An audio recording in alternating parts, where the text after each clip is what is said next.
My name is Aurora. I am 35 years old, and I live in a simple apartment in the city. The sound of a silver fork hitting a china plate usually signals the end of a meal. At my parents' house, it usually signaled the beginning of an attack. We were having cheesecake. My 10-year-old son Marcus was pushing the crust around his plate. He was quiet. He is always quiet here. He knows the rules of this house better than I do. Stay small, say little, and try not to be a target. My sister, Lauren, wiped her mouth with a napkin. She looked at Marcus, then she looked at me with that smile she always uses. It is a smile that looks nice but feels like ice. You know, Aurora, she said, her voice loud enough for everyone to hear. I was watching Marcus all night. He seemed so disconnected. She took a slow sip of wine and smirked over the rim of the glass. Maybe if your son had two parents, he wouldn't be such a mess. The room went deadly silent. I looked at my mother. She didn't scold Lauren. She just nodded as if Lauren had stated a simple fact like the weather forecast. I looked at my father. He kept eating, refusing to make eye contact. Then I looked at Marcus. His ears turned bright red. He put his fork down gently and shrank into his chair, trying to disappear. For 4 years since my husband died, I have swallowed every insult. I have stayed silent to keep the peace. But looking at my son's humiliated face, I felt something inside me harden. It wasn't anger. It was resolve. Peace is expensive. And tonight, I decided I was done paying for it. But before I tell how everything, flip like and subscribe and tell me in the comment where are you watching from. My name is Aurora. I am 35 years old.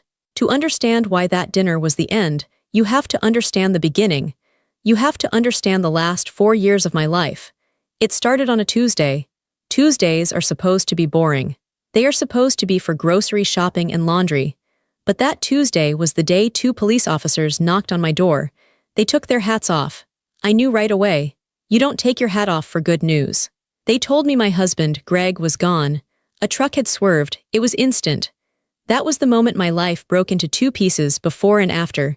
In the before, I was just Aurora. I was happy. Greg and I weren't rich, but we were solid. We paid our bills. We went to the movies on Fridays. We laughed a lot. We were building a good life for Marcus. In the after, I became something else to my family. I became poor Aurora. I became a project. I became a charity case. At the funeral, my sister Lauren didn't hold my hand. She didn't ask me how I was breathing when it felt like there was no air in the room. Instead, she stood by the casket and told everyone how strong she was for supporting me. She wore a dress that was a little too tight, a little too fancy for a funeral. She cried loudly, even though she and Greg had never really gotten along. She made sure everyone saw her tears. My mother patted my back. It wasn't a comforting pat. It was a heavy, rhythmic thud, like she was trying to burp a baby. Don't worry, Aurora, she said in front of the neighbors. We will make sure you don't end up on the street. We know Greg didn't leave you with much. She said it loud enough for the whole room to hear. Shame washed over me, hot and prickly. Greg had left me with life insurance. He had left me with love. But to them, without a husband, I was instantly a failure. For the next 4 years, this became the pattern. I moved into a smaller apartment. It was a choice. I wanted to save money. I wanted to be smart. I wanted to put money away for Marcus's college. But my family decided I moved because I was destitute. Oh, look at this place, Lauren said the first time she visited. She didn't take off her shoes. She walked around my living room like she was afraid she might catch a disease from my floor. It's so cozy, so compact. Good for you, Aurora, making do with less. It has 2 bedrooms, Lauren. It's fine, I said. Of course, she said, giving me that pitying smile. It's brave. They never asked to see my bank statements. They never asked about my job. I was working hard. I had gone back to work at the bank. I was climbing the ladder. I was good with numbers. I was good with people. But they didn't want to know that. They wanted the story of the struggling widow. It made them feel better about themselves. Every Sunday, we went to my parents' house for dinner. And every Sunday, it was a lesson in how to be small. They treated Marcus like he was broken, too. Here, Marcus, my father would say, handing him $5. Go buy yourself a candy bar. I know your mom can't do much for you right now. I wanted to scream. I bought Marcus candy. I bought him video games. I bought him new sneakers. But I couldn't say that. If I said that, I was being ungrateful. If I said that, I was being difficult. So I swallowed it. I swallowed the anger like a pill that got stuck in my throat. Lauren was the star. Lauren had a husband, David. David was in sales. He drove a big leased car. Lauren stayed home. She was a homemaker. According to my mother, this was the highest calling. Lauren had 2 kids, twins, a boy and a girl. They were perfect. They took piano lessons. They took French lessons. They wore matching outfits for holiday cards. Lauren is just so capable, my mother would say while we washed dishes. She keeps such a beautiful home. It's a lot of work managing success. Then she would look at me, scrubbing a pot. But you're doing your best, Aurora, we know that. My best was never enough. My best was invisible. The insults were never direct. That's the thing about polite cruelty. If you call them out on it, they call you crazy. They say you are too sensitive. For example, last Christmas, Lauren gave me a gift card to a grocery store. I just thought, she said in front of everyone, that this would help with the essentials.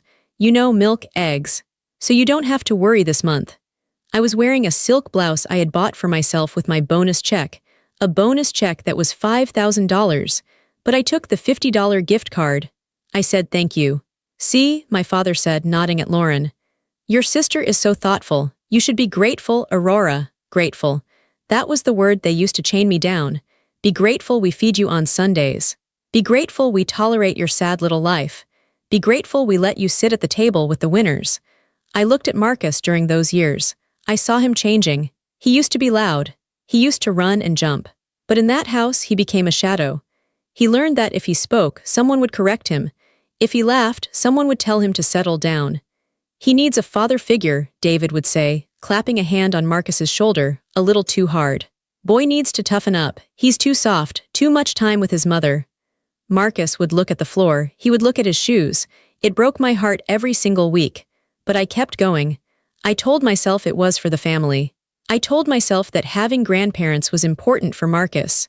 I told myself that eventually they would see the truth. I was wrong.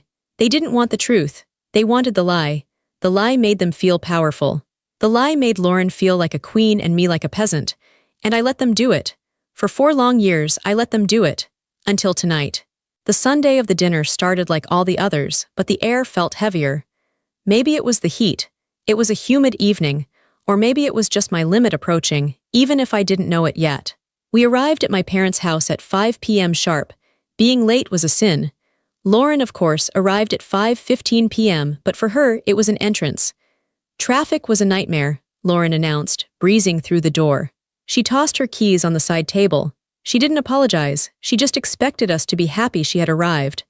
David followed her, carrying bottles of wine. Expensive wine. Or at least wine with fancy labels. Only the best for the family, David said, booming his voice. He didn't look at me. He rarely looked at me. I was part of the furniture. We sat in the living room first. This was the ritual. We had to sit and listen to Lauren's week. We are exhausted, Lauren sighed, draping herself over the sofa. Just exhausted. We're planning the trip to Italy for next summer, and the logistics are a nightmare. First class is so booked up already. Italy, my mother gasped, clasping her hands. Oh, Lauren, how wonderful. You work so hard, you deserve it. I sat in the corner chair. I sipped water. I had been to Italy 2 years ago. I took Marcus. We went to Rome and Florence. We ate gelato every day. I paid for it in cash. I never told my family. I knew if I told them, they would say I was being irresponsible with my pennies.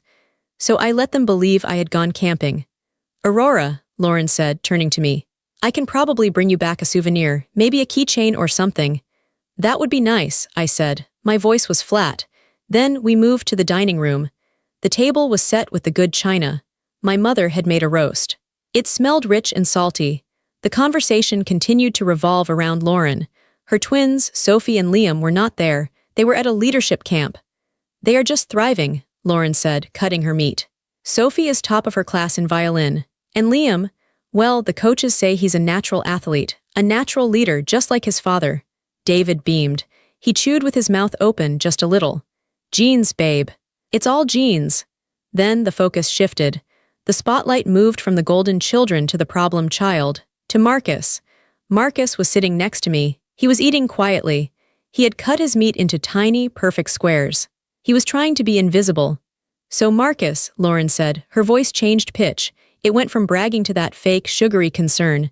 How is school? Still struggling with math? Marcus looked up, startled.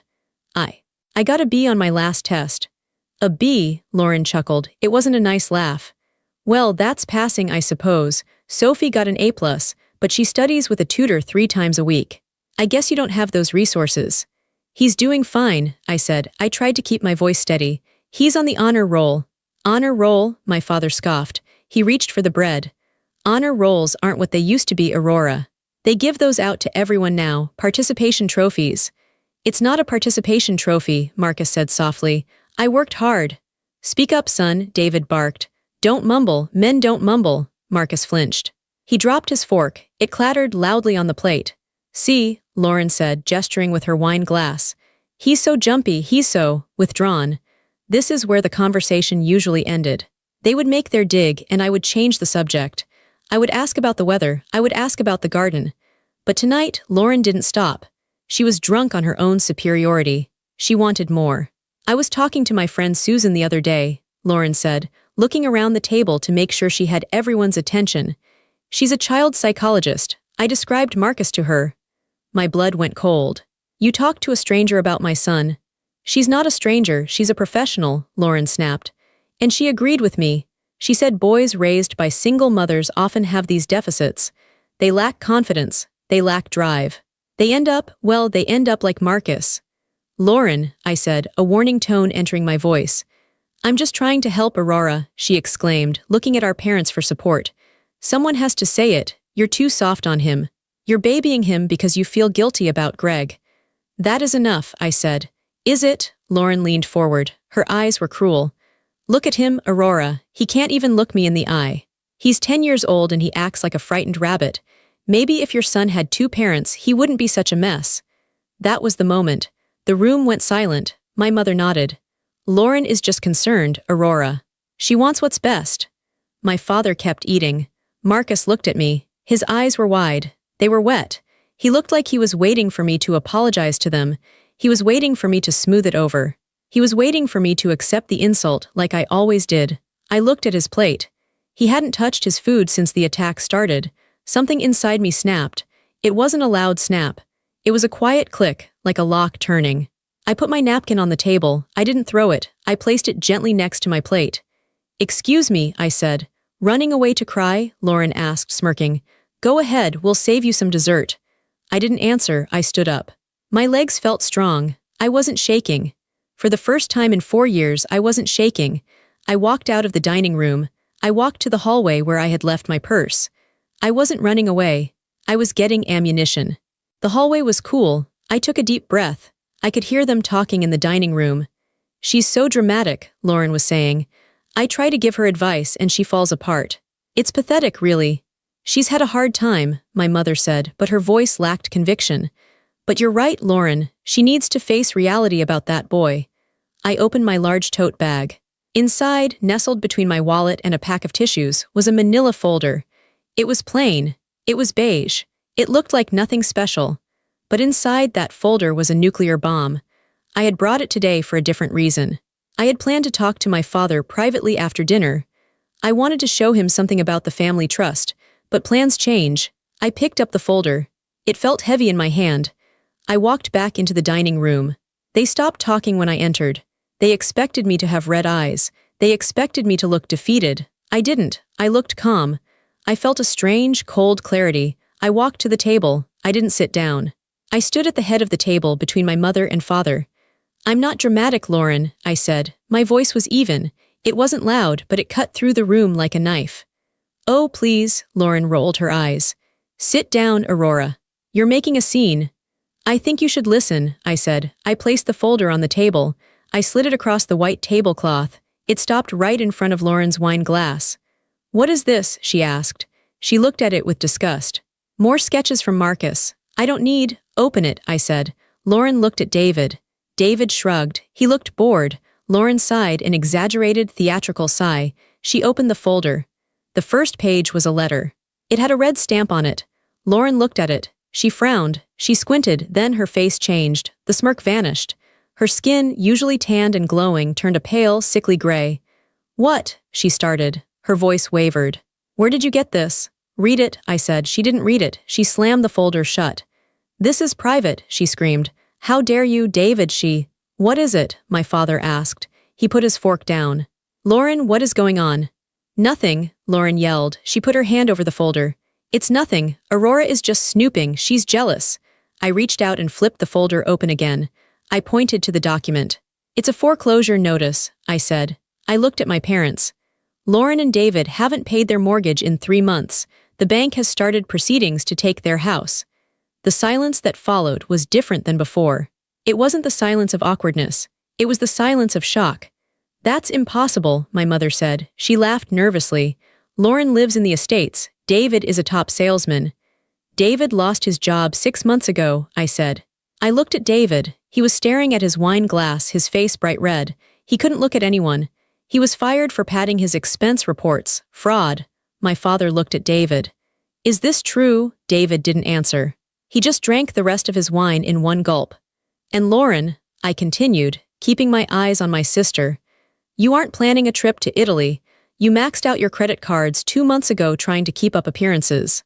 You can't even afford the gas to get to the airport. Shut up, Lauren shrieked. Tears started to stream down her face. Not fake tears this time, real, ugly tears of panic. You don't know anything, we just had a cash flow issue. It's temporary. It's not temporary, I said. I saw the numbers, you are drowning. My mother looked like she was going to faint.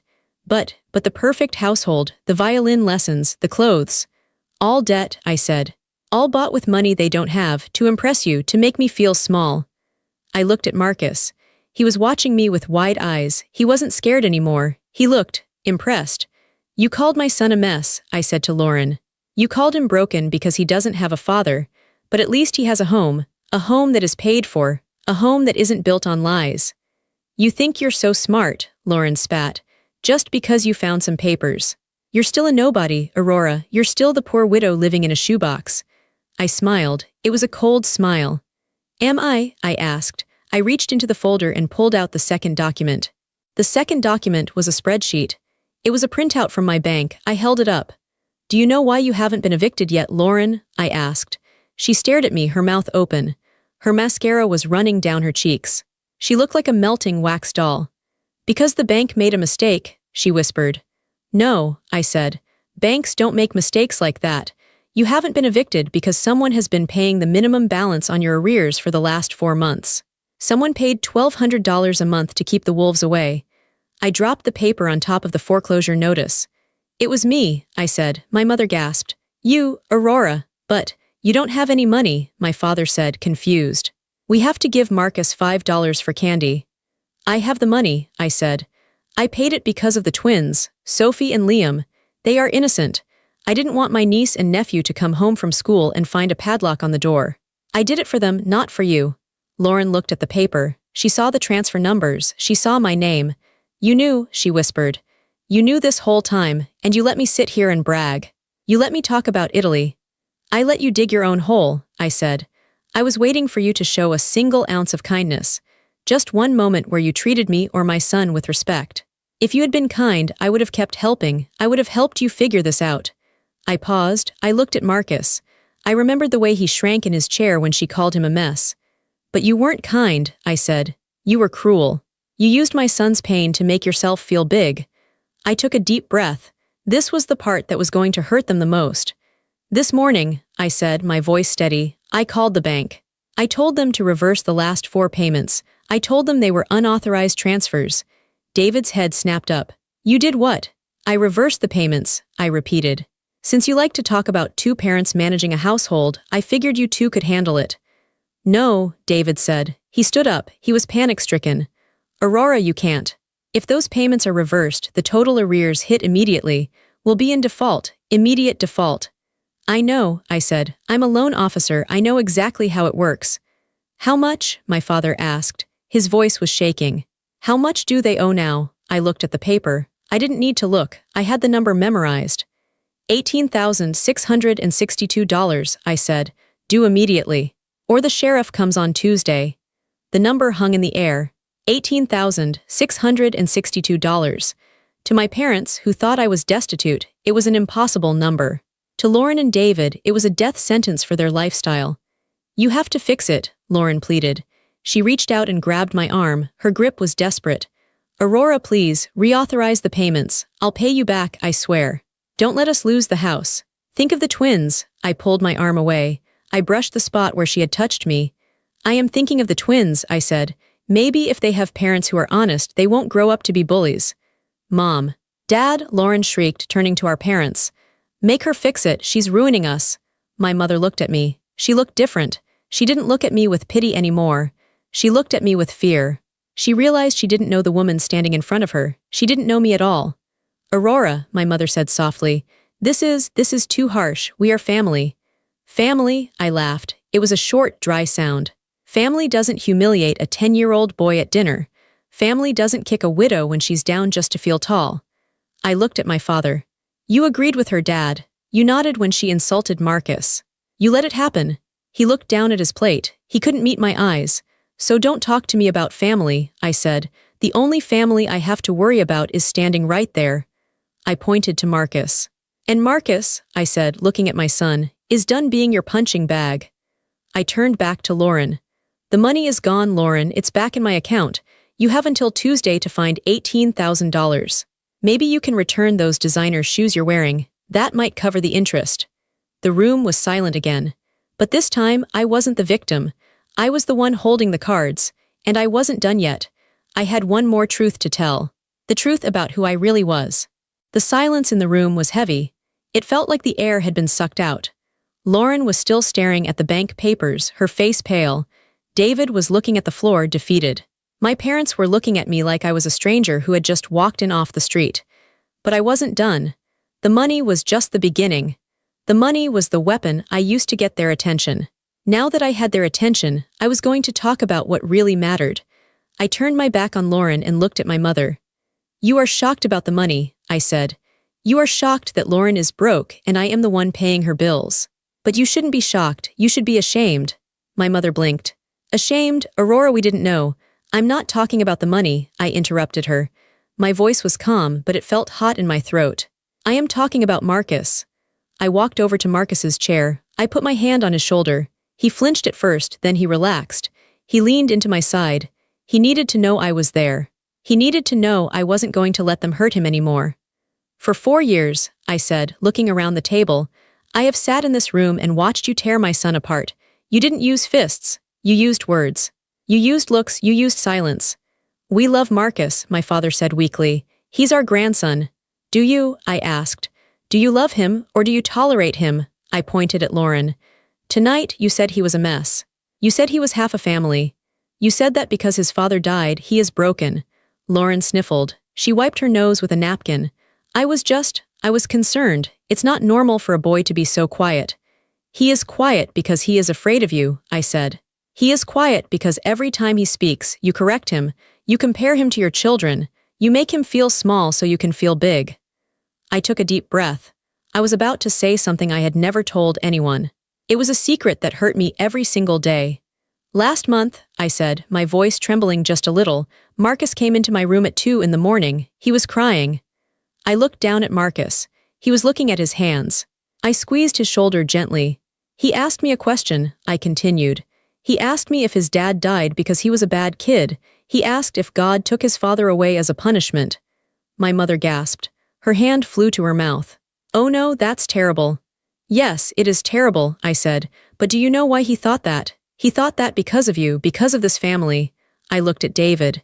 You told him he needed to man up. You told him he was soft. You made him feel like his grief was a weakness. You made a 10-year-old boy feel like he wasn't enough of a man to deserve a father. David shifted in his chair. He looked uncomfortable. I was just trying to help the boy. He needs guidance. He doesn't need your guidance, I snapped. You are a liar and a fraud who can't even pay his own mortgage. What can you possibly teach my son about being a man? David's face turned purple. He opened his mouth to shout, but he closed it again. He knew I had the proof in the folder. He had no power here anymore. I turned back to Lauren. She was crying now. It was a soft, pitying cry. I didn't mean it like that, she sobbed. I just wanted him to be happy. I wanted him to be like Sophie and Liam. He will never be like them, I said. And thank God for that. My son is kind. My son is gentle. My son shares his lunch with kids who don't have food. He doesn't need to be loud to be strong. He doesn't need to brag to be important. I looked at my parents. You let this happen, I said. Every Sunday. You watched Lauren make fun of his clothes. You watched David make fun of his grades. And you did nothing, you nodded, you laughed. We didn't want to cause a fight, my father said. We wanted peace. You wanted peace for yourselves, I said. You didn't care that your peace was costing my son his self-esteem. You sacrificed Marcus so you could pretend everything was perfect. I felt a tear run down my cheek. I wiped it away angrily. I wasn't crying for me. I was crying for the years we had wasted trying to please these people. Marcus asked me if he was half a family, I said, because you told him that. You told him that without a dad, he is incomplete. I leaned down and looked Marcus in the eye. I wanted him to hear this. I wanted everyone to hear this. We are not half a family, I said clearly. We are a whole family. Just me and you, we are enough, we have love, we have truth, and that is more than anyone at this table has. Lauren was sobbing harder now. Aurora, stop, please, I'm sorry, I'm so sorry. I looked at her. Her face was red and blotchy. For the first time in her life, she looked small. You're not sorry you hurt him, I said coldly. You're sorry I exposed you, you're sorry you need money, there is a difference. I stood up straight, I felt tall. I felt like a weight had been lifted off my chest. I am done defending him to you, I said. I am done explaining why he is quiet. I am done apologizing for his existence. He is perfect exactly the way he is. The room was silent. No one ate, no one drank. The roast beef sat cold on the platter. The expensive wine sat untouched in the glasses. I had broken the rules. I had shattered the picture of the happy family, and I didn't regret it for a second. My mother looked at me with confusion. She was trying to put the puzzle pieces together in her head. She looked at the foreclosure notice. Then she looked at my simple dress. Then she looked at my face. But Aurora, she said, her voice shaking. I don't understand. If you were paying Lauren's mortgage, where did you get the money? We thought you were struggling. You thought I was struggling because you wanted me to struggle, I said. It fit your story. Lauren was the success and I was the tragedy. It made you feel comfortable. I walked back to the head of the table. I picked up my glass of water and took a sip. It was cool and refreshing. I am not a bank teller, Mom, I said. I haven't been a teller for 3 years. But you work at the bank, my father said. You said you work at the branch downtown. I do work at the branch downtown, I said. I am the regional senior loan officer. I manage a portfolio of over $50 million. I approve loans for businesses. I approve mortgages for houses 3 times the size of this one. My father's jaw dropped. Senior loan officer, but you never said. I tried to tell you, I said. 2 years ago when I got the promotion, I came to dinner. I was so excited. I brought a bottle of champagne. I looked at Lauren. Do you remember that night, Lauren? Lauren didn't look up. She shook her head. I remember, I said. I started to tell everyone my good news, and you interrupted me. You started talking about how Sophie got a solo in the choir. You talked for 20 minutes. By the time you were done, everyone had forgotten I had something to say, so I put the champagne back in my bag and I took it home. We didn't know, my mother whispered. You didn't ask, I said. You never asked, you assumed. You saw me wearing simple clothes, so you assumed I was poor. You saw me driving an older car, so you assumed I couldn't afford a new one. Why didn't you buy a new car? David asked. He sounded bitter. If you're making so much money, why do you drive that junk? Because I don't care about cars, I said. I care about security. I care about my son's future. I looked at my parents. I wanted them to understand the magnitude of their mistake. I make 6 figures, I said. I make more than David made even when he had a job. I make more than both of you combined. The silence in the room changed again. It wasn't just shock anymore, it was embarrassment. My parents realized they had been giving $5 to the wealthiest person at the table. And my apartment, I continued. The shoebox you all laugh at. The one Lauren called cute and cozy like it was a dollhouse. It's a rental, Lauren mumbled. It's just an apartment. I own it, I said. I bought it 3 years ago. I paid cash. I don't have a mortgage. I don't have rent. I own every inch of it. My mother looked like she was going to be sick. You own it outright? Yes, I said. And I could buy a house in the estates if I wanted to. I could buy a house next to Lauren's. But I don't want to live in a big empty house just to impress people I don't like. I chose a small place so I could save money for Marcus, so I could travel with him, so we could be free. I looked at David. That's what real success looks like, David. It's not a leased BMW. It's not a trip to Italy on a credit card. It's freedom. It's knowing that if I lose my job tomorrow, my son and I will still be fine. We will never be on the street. I saw the realization hit them. They had spent 4 years looking down on me. They had treated me like a charity case. They had felt superior because they had things and I didn't. But now they knew. The things were fake. Lauren's life was a house of cards. My life was built on stone. Why didn't you tell us? My father asked. There was hurt in his voice. Why did you let us treat you like that? I wanted to see who you really were, I said. If I had told you I had money, you would have treated me better. You would have respected me. But it would have been fake. You would have respected the money, not me. I paused. I wanted to see if you could love me when I had nothing. I wanted to see if you could be kind to Marcus just because he is your grandson, not because his mother is rich. I looked at them with sadness. And I got my answer. You couldn't do it, you couldn't be kind, you only respect power, you only respect money. Lauren looked up at me. Her eyes were desperate. She saw a lifeline. Aurora, she said, if you have so much money, if you are doing so well, then you can help us. You can fix this. Please, it's just $18,000. That's nothing to you now. She reached out her hand across the table. We are sisters. You can't let us lose the house. Think of how it will look. I looked at her hand. Her nails were perfectly manicured. They probably cost $50. Money she didn't have. I looked at her face. She wasn't asking for forgiveness. She was asking for a check. She hadn't learned anything. She still thought she was entitled to my help. I smiled. It was a sad smile. You're right, Lauren, I said. It is nothing to me. I could write a check right now and not even notice the money is gone. Her face lit up with hope. Then you'll do it. You'll help. I shook my head. I reached into the folder one last time. I pulled out my phone. I opened my banking app. I tapped on the savings account section.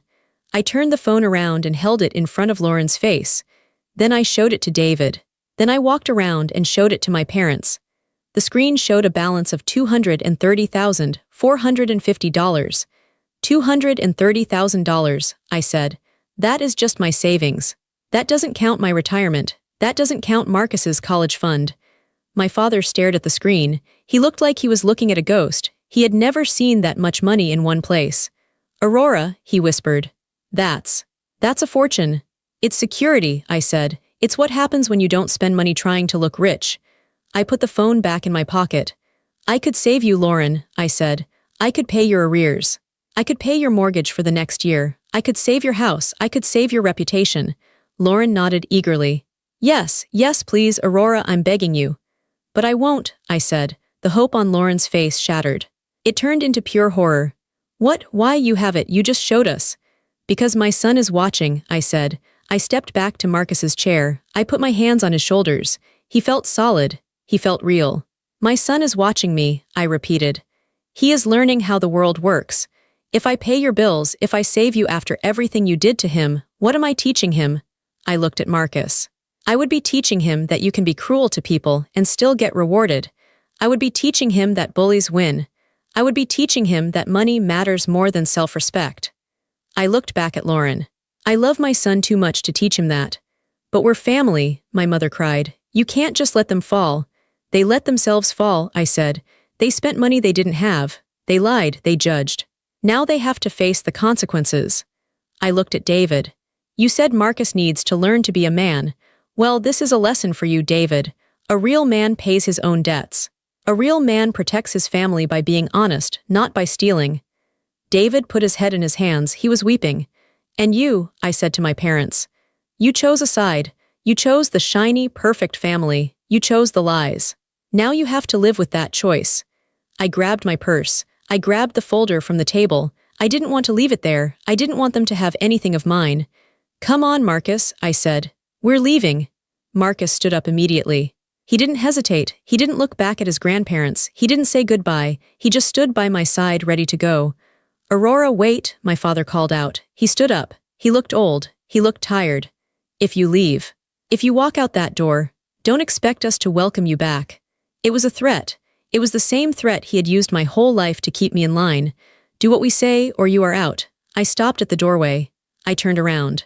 I looked at the dining room. It looked like a battlefield. The fancy dinner was ruined. The family was broken. Dad, I said calmly, I'm not waiting to be welcomed back. I'm quitting. Quitting? He asked. I'm resigning from this family, I said. I'm firing you, all of you. You can't do that, my mother sobbed. I just did, I said. We won't be here next Sunday. We won't be here for Christmas. We won't be here for birthdays. I am taking my son, and I am taking my peace, and I am going home. You'll regret this, Lauren screamed. She was angry now, the begging was over. You'll be alone, you'll be a lonely old woman with nothing but your money. I won't be alone, I said. I have Marcus, and I have myself, and for the first time in 4 years I like myself. I opened the front door. The evening air rushed in. It smelled like rain, it smelled like fresh air. Goodbye, I said. I didn't slam the door. I closed it firmly. Click. It was the most satisfying sound I had ever heard. We walked to the car in silence. My car was a 5-year-old Honda. It was clean and reliable. It was parked next to David's leased BMW. The BMW looked aggressive and shiny. My car just looked like a car. I unlocked the doors. We got in. I sat in the driver's seat and put the key in the ignition, but I didn't turn it. My hands were shaking. Now that the adrenaline was fading, my body was reacting. I gripped the steering wheel tight to stop the shaking. I took deep breaths. In, out, in, out. I was afraid to look at Marcus. I was afraid I had scared him. I had never yelled like that before. I had never been so cold. I was afraid he would think I was mean. Marcus, I said softly. Are you okay? I turned my head to look at him in the passenger seat. He wasn't looking out the window. He was looking at me. His eyes were bright. There was a look on his face I hadn't seen in a long time. Mom, he said. I'm sorry about all that, I started to say. I know it was loud. I know it was scary. I shouldn't have. You stood up for us, Marcus said. He cut me off. His voice was strong. What? I asked. You stood up for us, he repeated. You told them to stop. I did, I said. I had to, they were wrong. I know, he said, but nobody ever tells them to stop. Aunt Lauren always wins. Grandpa always agrees with her, but today you made them stop. He looked down at his lap. He was twisting the seatbelt strap in his fingers. Mom, he asked. Yes, honey. Is it true, he asked. What you said. That I'm not a mess. My heart broke all over again. I unbuckled my seatbelt and reached over to him. I grabbed his hand. Oh, Marcus, I said, look at me. He looked up. You are the furthest thing from a mess, I said. You are smart, you are funny, you are the best thing that ever happened to me. Dad would be so proud of you, he loved you so much. Aunt Lauren said. His voice trailed off. Aunt Lauren is unhappy, I said. She is unhappy with her life, so she tries to make everyone else unhappy too. Everything she said about you was a lie. She was just trying to hurt me. She said I have no dad, he whispered. You have a dad, I said firmly. He is in your heart, he is in your memories, and you have me, am I not enough? Marcus smiled. It was a small smile, but it was real. You're enough, he said. You're really strong, Mom. You were like a superhero in there. I laughed. It was a wet laugh, full of tears. A superhero with a bank statement? Yeah, he grinned. You were like, bam, take that, $18,000. We both started laughing. It was a release. The tension in the car evaporated. We laughed until our sides hurt. We laughed at the look on David's face. We laughed at the silence in the room. Did you see Grandma's face? Marcus giggled. She looked like she swallowed a lemon. She did, I agreed. She really did. I wiped my eyes. I turned the key. The engine purred to life. Mom, Marcus said as I put the car in reverse. Yeah. Are we really not going back? He asked. Like ever, I stopped the car for a second. I looked at the big house. The lights were on in the dining room. I could imagine them in there, arguing, blaming each other, panicking about the money. Do you want to go back? I asked him. Do you miss them? Marcus thought for a moment. He looked at the house, then he looked at me. No, he said honestly. I always got a stomach ache before we went there. I don't have a stomach ache now. Me neither, I said. My stomach feels great. So we're free? He asked. Yeah, baby, I said. We're free. I backed out of the driveway. I didn't look in the rearview mirror. I put the car in drive and headed toward the main road. The streetlights blurred past us. We were moving away from the toxicity. We were moving away from the judgment. Hey, I said, I'm starving. I didn't eat any of that roast beef. Me neither, Marcus said. It looked dry anyway. What do you say we get a pizza? I asked. A large. With extra pepperoni. And cheesy bread? Marcus asked, his eyes lighting up. And cheesy bread, I promised. And soda on a school night. Yes, Marcus cheered. He pumped his fist in the air. He looked like a 10-year-old boy again. He wasn't withdrawn. He wasn't a mess. He was just a happy kid going to get pizza with his mom. I drove through the night. The road ahead was dark, but for the first time in 4 years, I wasn't afraid of the dark. I knew where I was going. We got home 40 minutes later. Our apartment building wasn't fancy. It didn't have columns in the front. It didn't have a manicured lawn. But as we walked up the stairs, it felt like a palace. It smelled like our home. It smelled like laundry detergent and old books. I unlocked the door. We walked inside. I turned on the lights. The living room was small. There was a TV, a comfortable sofa, and a bookshelf overflowing with Marcus's comics and my novels. "Home sweet home," Marcus said. He kicked off his shoes and ran to the couch. "Wash your hands," I called out. "Pizza will be here in 20 minutes. I walked into my bedroom to change. I took off the dress I wore for my parents. I put on my sweatpants and an old t-shirt. I looked in the mirror. I looked different. My shoulders weren't hunched.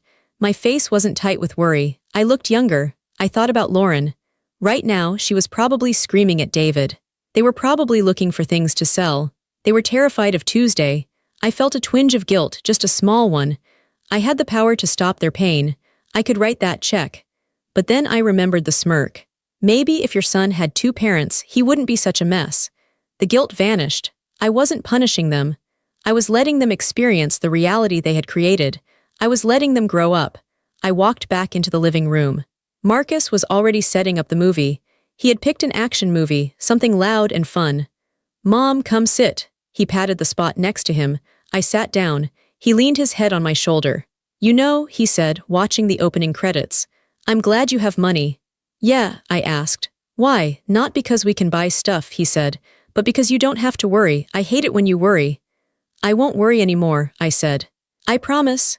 The doorbell rang. It was the pizza. We ate on the floor. We ate right out of the box. We drank soda. We laughed at the movie. It was a simple night. It was exactly the kind of night my family would look down on. They would say it was common. They would say it wasn't proper. But it was perfect. I looked around my small apartment. I realized that my family had been wrong about everything. They thought a big house made a happy family. They were miserable in their mansion. They thought money bought respect. They had no respect for anyone, not even themselves. They thought I was weak because I was alone, but I wasn't weak. I had carried the weight of their judgment for 4 years and I hadn't broken. And when the time came, I protected my son. I looked at Marcus.